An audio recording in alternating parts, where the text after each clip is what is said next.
जो प्रोटेस्ट 18वां दिन का प्रोटेस्ट है, हम ज्यादा नहीं मांग रहे बैंक से, जो बैंक टेबल से फीजिबल है, बैंक के टेबल से ही हल होंगी वो कुछ भी। हमारा मसला जब तक हल नहीं होगा तब तक ये लड़ाई जारी रहेगी। नेगोशिएशन टेबल पे बुलाया था, लेकिन हमें लगा सारा फजूल है वहां पे। Take some extreme step to compel the government. इसके बाद जो रिजल्ट्स आएंगे, लॉ एंड ऑर्डर खुद ब खुद हो जाएगी प्रॉब्लम, और इसके जिम्मेदार खुद जे एंड के बैंक एडमिनिस्ट्रेशन होगी। Please, our association has been disrespected and the officials sitting at the top administration, the J&K bank, are totally dipping into the sheer frustration and arrogance, which will not be tolerated now.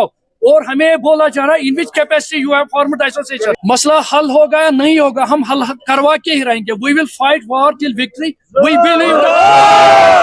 Believe in the principle quitters never win, winners never quit. और जिन्होंने हमारे livelihood के साथ खेला, हम इनको इस बार नहीं छोड़ेंगे और इंशाल्लाह हम ये हक की लड़ाई जीत के ही दम लेंगे। हमारी जो बेसिक डिमांड है, इस हवाले से जो प्रोटेस्ट 18वां दिन का प्रोटेस्ट है, हम ज्यादा नहीं मांग रहे बैंक से, जो बैंक टेबल से फीजिबल है, बैंक के टेबल से ही हल होंगी वो कुछ बेसिक डिमांड्स लेके। For example BC roll out उन्होंने किया, जो 14 साल से सिस्टम में लिंक्ड है, वो सिक्योर नहीं है।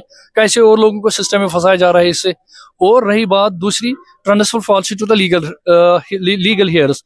इसके बाद क्या होता है, ये देखिए, खुदा न खास्ता किसी खिदमत सेंटर्स की अचानक डेथ हो जाती है या कोई हेल्थ कंसर्न होता है, इसके बाद वो एक फंडामेंटल राइट होता है। उसके बाद जो खिदमत सेंटर, वो जो ब्लड रिलेशनशिप में आए, उसको ट्रांसफर होना चाहिए। डिजिटल एक्सप्लोरेशन से भी हमारा जो लिवलीहुड है, इस पर बहुत असर पड़ने वाला है। और हम यही चाहते हैं कि हम परमानेंटली सिक्योर हो। रिसेंटली हमें बैंक ने नेगोशिएशन टेबल पे बुलाया था, लेकिन हमें लगा सारा फजूल है वहाँ पे।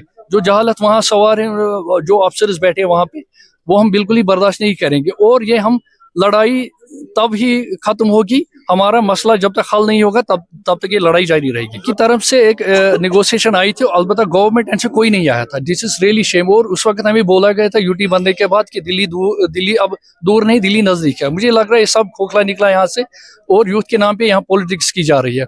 मुझे सबसे बड़ी जो हम्बल रिक्वेस्ट है, जो रूलिंग पार्टी है, उनसे मेरी हम्बल रिक्वेस्ट है, प्लीज इन ऑफिसर्स को ऑन बोर्ड लीजिए, जो हमें ये बोल रहे हैं कि आपकी फैमिली से चले या ना चले, हमें इसके साथ कोई कंसर्न नहीं है। और हमें भी रोका जा रहा है फंडामेंटल राइट से, in which capacity you are protesting. मैं उनसे ये बोलना चाहता हूँ, we are living in the largest democracy, that is India. We are not living in the North Korea where freedom of expression is banned. We have the right। हम ज्यादा नहीं मांग रहे हैं, हम बेसिक डिमांड्स लेके को प्रोटेस्ट कर रहे हैं बस। लास्ट स्टेप यही होगा, then we will take some extreme step to compel the government. इसके बाद जो रिजल्ट्स आएंगे, लॉ एंड ऑर्डर खुद ब खुद हो जाएगी प्रॉब्लम, और इसके जिम्मेदार खुद जे एंड के बैंक एडमिनिस्ट्रेशन होगी। प्लीज।